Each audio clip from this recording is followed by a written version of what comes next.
show. It looks beautiful, but even your numbers are dropping. We're going to see some cool weather for the first time this season down in Florida. Stay with us.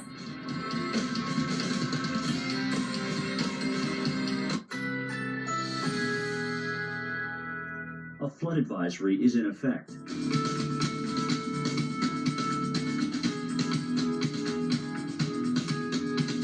Currently in our area, 49 degrees with rainy conditions.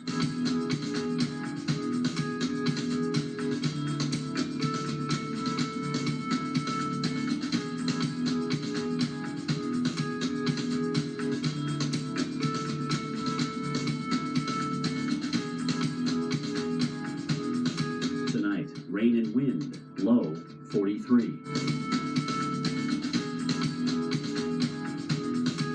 Saturday, windy, periods of rain in the morning, high 47. Here's our 7-day outlook.